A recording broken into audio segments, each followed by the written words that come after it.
kita nggak boleh menyalahkan orang lain. Kita harus mengoreksi diri kita sendiri. Dan ketika seseorang itu punya sifat roja atau berharap, pasti dia punya semangat buat berusaha. Betul nggak?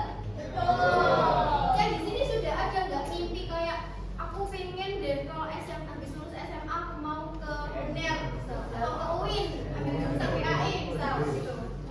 Sudah ada ancang-ancang kan? Mungkin kalian aku bingung dia mau ngapain, pasti sudah punya ancang-ancang. Mungkin kalau misalkan kita masih bingung kita mau melanjutkan kemana, itu masih wajar karena kita juga masih labil dalam pemikiran. Nah, sifat khauf itu, sifat kita berharap itu juga mencegah kita berbuat dosa. Misalnya, kalian berharap, ya Allah, saya ingin nilai UAS atau nilai UTS semester ini bagus karena semester kemarin nilai saya jelek. Nah, ketika kita berharap atau roja, otomatis kita takut kalau misalnya kita nggak belajar, betul nggak? Betul nggak? Di sini pasti ada yang belajar itu cuma UAS saja atau UTS saja. Kalau nggak gitu belajar itu aku ada tugas dari Pak Karim, betul? Betul nggak? Oleh karena itu, ketika kita punya harapan, nggak hanya harapan aja, nggak hanya ketika kita punya keinginan atau keinginan saja kita harus berusaha bersemangat, enggak teman-teman. Meskipun kita nggak ada keinginan atau nggak ada keinginan, kita tetap mematuhi aturan-aturan siapa? Contohnya dengan apa? Contohnya dengan apa?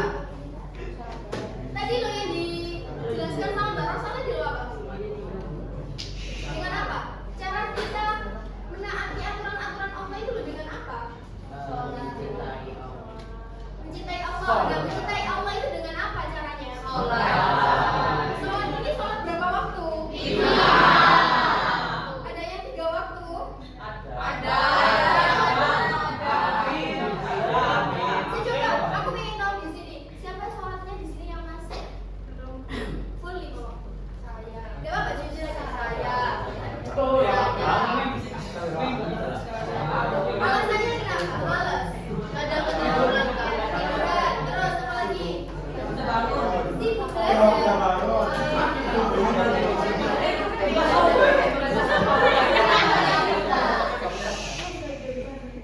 Tak kasih tips ya teman-teman, biar kita itu gak meninggalkan sholat. Gini, kalau misalnya mulai dari subuh agak keberatan kayaknya kalau teman-teman cowok, karena kalau subuh itu kan waktu-waktu setan-setan itu berkumpul gitu ya, kayak nggak usah sholat terus enak tidur aja, pasti kayak gitu.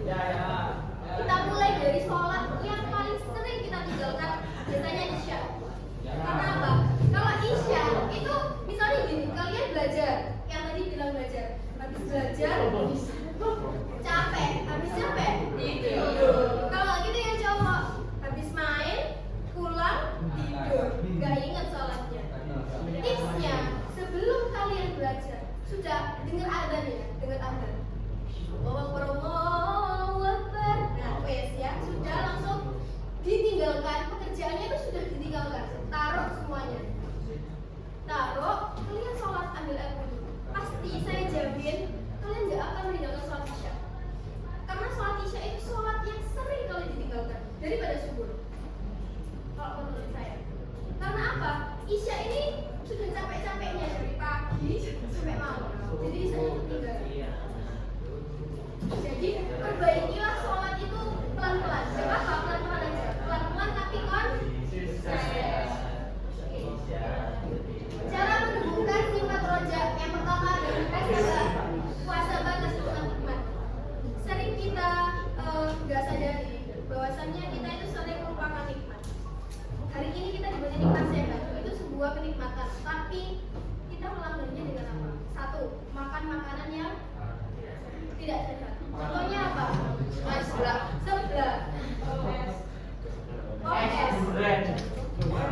Makan makanan yang tidak sesuai dengan porsinya. Makan itu boleh, makan itu memang kebutuhan kita. Kalau berlebihan, otomatis juga tidak mempelajari dan memahami Al-Quran. Nah, teman-teman semuanya, di sini ada nggak yang one day, one surat gitu, misalnya? Ada nggak? Ada. Atau one day satu halaman? Ada.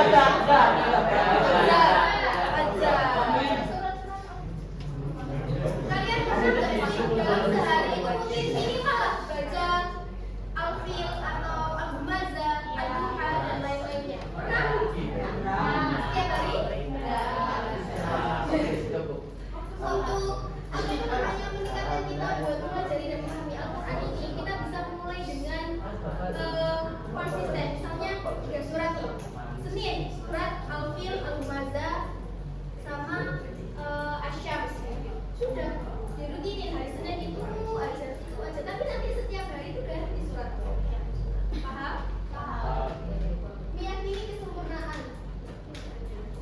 Meyakini kesempurnaan karunia Allah Subhanahu wa taala. Kita hidup ini sudah diberikan Allah nikmat yang banyak. Kita sempurna di mata Allah. Tetapi yang sempurna hanya Allah. Kita bilang, "Mbak sempurna, Mbak, saya banyak kekurangan dan kelebihan." Tapi kita sempurna di mata Allah. Kalau ada yang biasanya merasa nggak sempurna atau saya kurang ini, saya kurang itu dan lain-lainnya. Kita hidup itu memang punya kelebihan dan kekurangan masing-masing. Tapi yang perlu kita ingat bahwasannya kita sempurna di mata. Kuncinya cuma itu, sempurna di mata Allah. Jadi ya cewek-cewek jangan insecure ya. Cowok-cowok juga biasanya mungkin pernah insecure, nggak cewek-cewek aja. Tapi kalau cowok mungkin nggak kelihatan biasanya kalau insecure. Dan selanjutnya manfaatnya aja ada 3. Yang pertama baca, coba yang kelompok ini.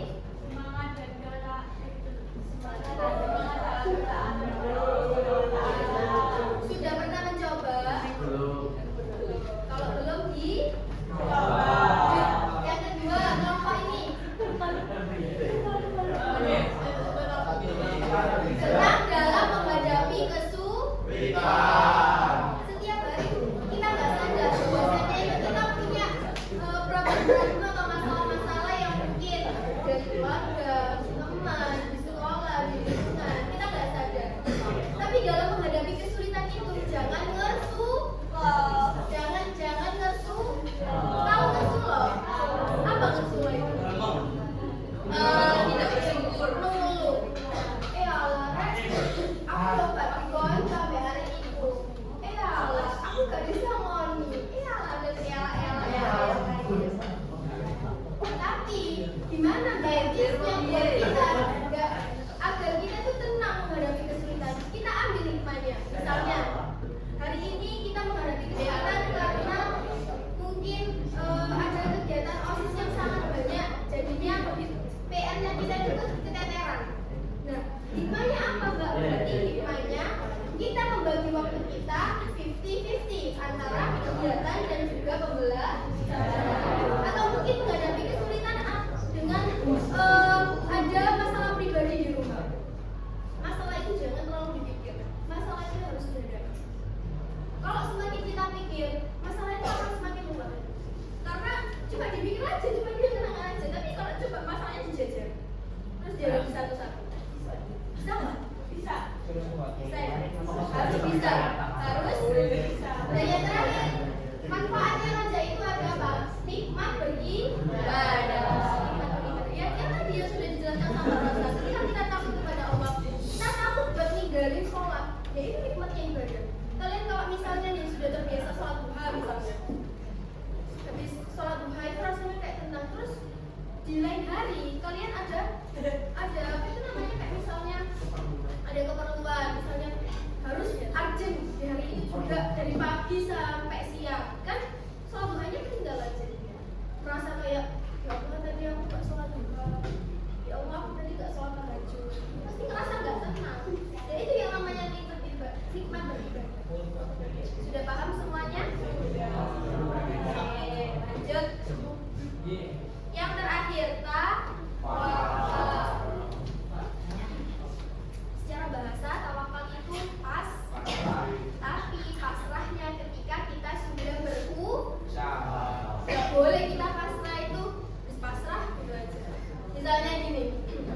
Kalau nilaiku 70, nilaiku 60 udah sesuai dengan KKM ya wes lah pasrah, tidak boleh. Karena tawakal itu bukan berarti menyerahkan nasib, akan tetapi harus didahului dengan ikhtiar. Itu apa? Berusaha. Pernah nggak teman-teman merasa pasrah aja gitu, kayak pasrah? Pernah? Sudah dibarengi sama usaha apa belum? Kalau sudah dibarengi usaha, misalnya gini ya teman-teman, kalian besok kelas 12 itu sudah berusaha buat ngejar PTN yang kalian inginkan. Sudah berusaha nih, sudah ikut tryout, sudah ikut les bimbel dan lain-lain sebagainya. Tetapi ujung-ujungnya hasil itu kan sudah ada di Allah. Yaitu kita baru tawakal, baru kita pasrah. Kalau misalnya kita hanya berangan-angan tadi yang roja, berangan-angan punya mimpi tapi tidak dibarengi dengan ikhtiar atau usaha, otomatis tawakal hanya sia-sia. Betul nggak? Betul. Jadi teman-teman semuanya, Kakak harap mumpung kalian masih 10, masih kelas 10, boleh kalian berharap, boleh kalian bercita-cita, tapi dibarengi dengan usaha. Setelah usaha kita selesai, setelah usaha kita sudah di ujung tombak, tinggal tunggu hasilnya. Tapi kalau hasilnya nggak sesuai dengan apa yang kita mau, jangan pernah putus. Pasti ada hikmah di balik semua.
Cari ikan.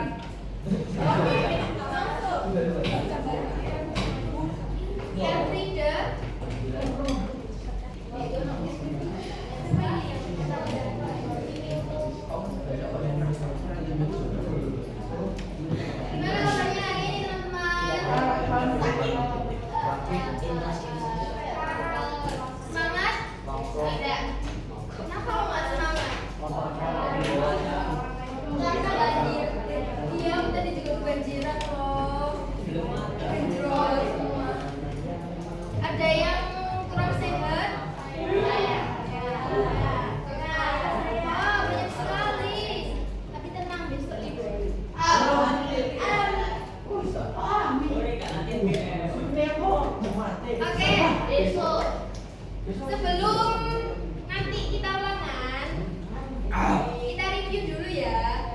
Masih ingat kemarin kita belajar apa?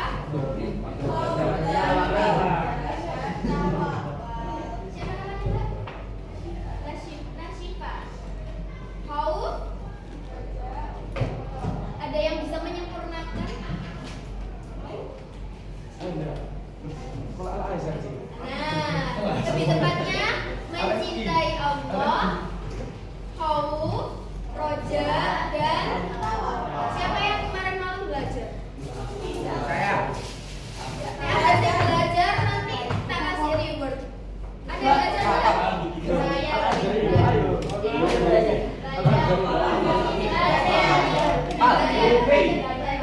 Ayo kita bal.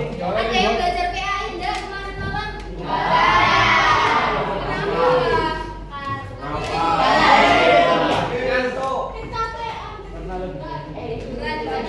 Nah, ikan.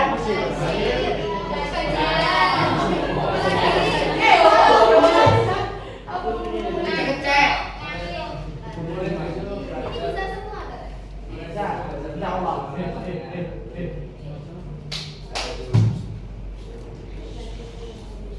Hari ini kita akan mereview materi. Tentang apa?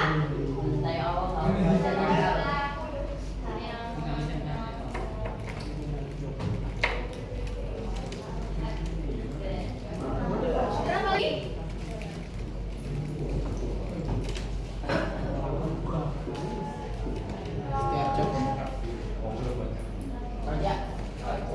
Bukan rujak loh ya. Tawa.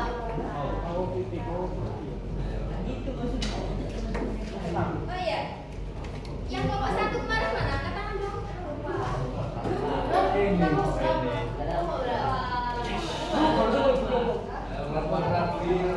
Oh, enggak masuk. Enggak sama siapa? Oh iya. Jal. Anda tuh jal. Suruh. Iya, Roja. Pinter ya. Kalau tawakal.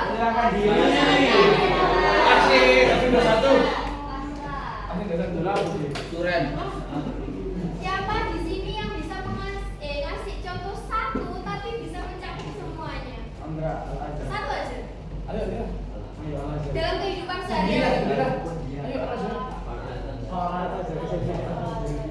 Angkat tangan. Tak kasih 3 orang deh, 3 orang. 4 orang perwakilan dari setiap kelompok.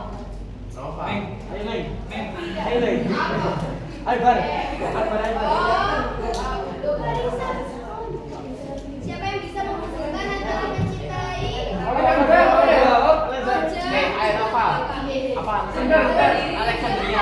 Di sini kita belajar ada yang salah. Iya, iya boleh.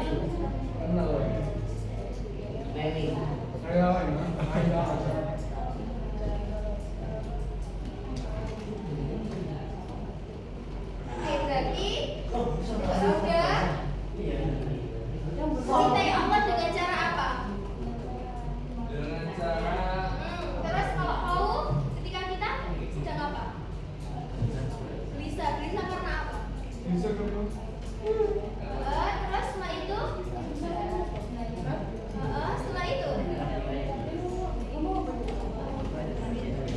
setelah berdoa kita setelah itu berserah.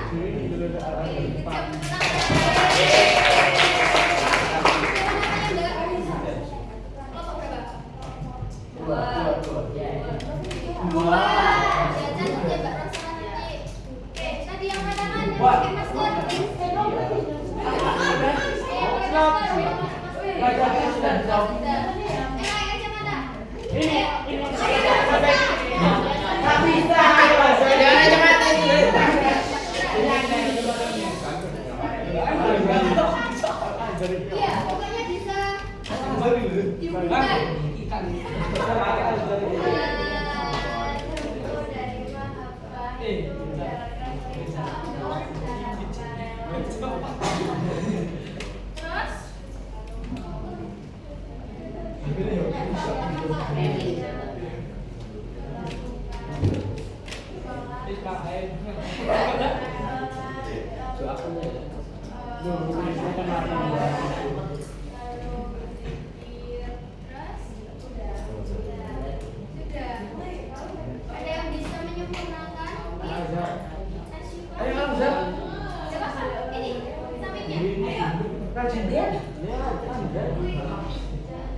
pelajaran? Mbaknya yang pakai jikut.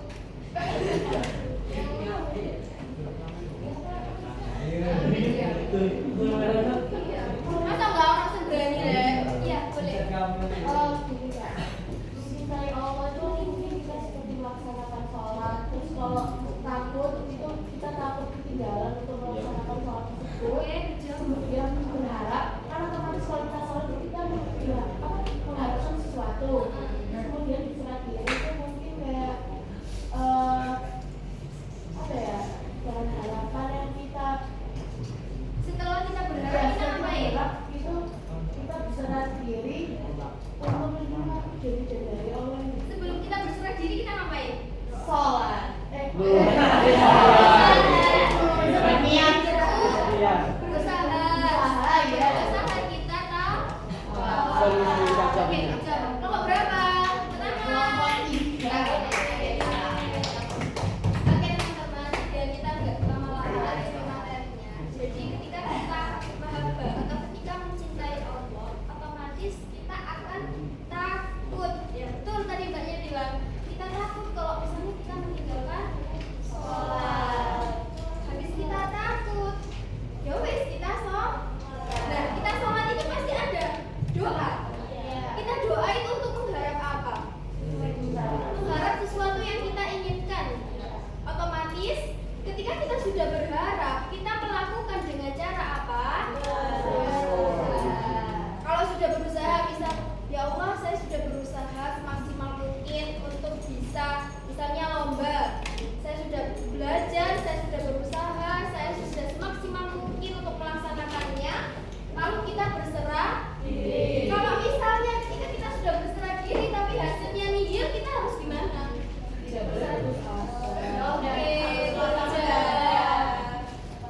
Karena apa? Kalau misalnya kita putus asa, kita kan nggak tahu apa sih hikmah di balik itu semua. Benar sekali. Kalau misalnya gini, ya Allah Rek, aku loh terus belajar, aku sudah berusaha, tapi aku kok gak bisa menang lomba. Ternyata Allah menyuruh kita untuk terus kayak gitu, berulang kali kayak gitu, berusaha lagi, berdoa lagi, dan akhirnya nanti tiba-tiba langsung juara satu. Allahumma amin. Halo, yang di belakang kok makan? Oke, hari ini rencananya kita itu mau ulangan. Kenapa kok ulangan Mbak Amel? Karena minggu depan kalian kan sudah libur. Setelah libur pondok Ramadan, setelah pondok Ramadan UTS, ya kan? Jadi kan otomatis kalian nggak ada yang ulangan harian. Jadi Mbak Amel sama Mbak Rosa mau bikin ulangan harian yang sederhana aja. Berapa soal? 10 soal.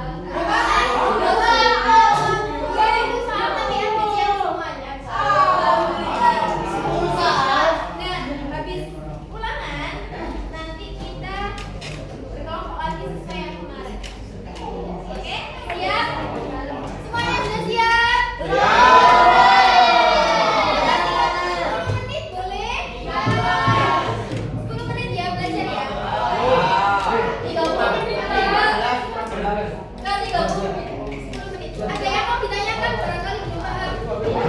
Gak apa-apa, tanya aja. Saya rasa ini selalu mudah ya teman-teman. Aku ini mudah. Iya, materinya ya. Ya, Mbak Amel udah bikin soal dari apa? Ini langsung ke kehidupan kita sehari-hari. Nanti kalau misalnya kurang paham bisa tanya ke Mbak Amel.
biar Bapak bisa ya nanti di akhir. Sekarang bisa baca artikel untuk menganalisis satu biografi tentang tokoh-tokoh ini. Kedua, konsep utama yang diperjuangkan. Misalnya gini, Abu Hamid. Abu Hamid ini termasuk tokoh yang apa? Mahabbah kah? Tawakal kah? Rojak kah? Atau khauf? Seperti itu. Untuk yang analisis ketiga, kisah utama apa yang mencerminkan dengan sifat tersebut? Paham? Terus yang keempat, pelajaran apa yang bisa diambil atau hikmah? Hikmahnya apa sih? Dan yang terakhir, dalil atau kutipan dari tokoh tersebut. Bisa dipahami? Bisa. Oke, bisa mulai dikerjakan. Nanti kalau enggak paham bisa tanya lagi. Ya, ya. Kenapa? Gak dapet kelompok. Oh iya, bisa gabung di kelompok 4. Yakin. Harus pikirin mana dari latihan. Ikut, tulis. Gak usah panjang-panjang. Bisa kan, tapi bisa diambil. Yang gak masuk dikabarin ya, biar bisa kerjakan juga. Iya.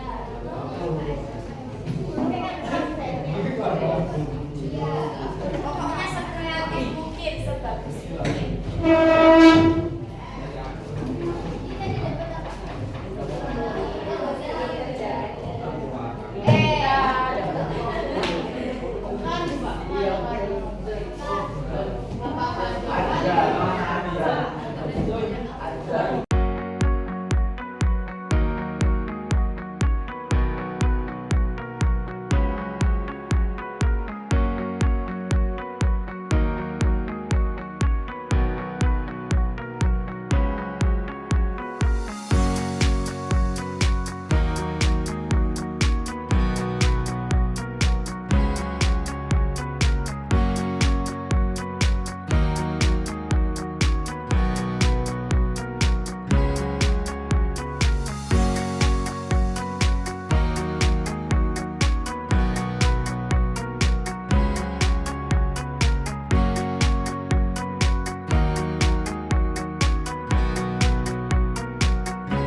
yang ikhlas ikut pelajarannya Mbak Amel.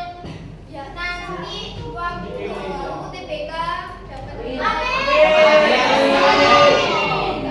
Apa tadi ada Pak Amel? yang ikhlas nanti jodohnya soleh dan soleh.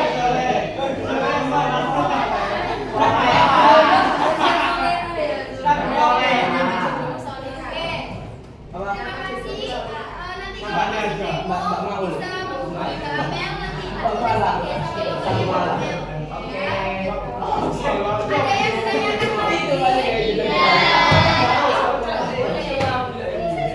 Jadi kalian sudah paham nggih apa itu mahabbah? Oke,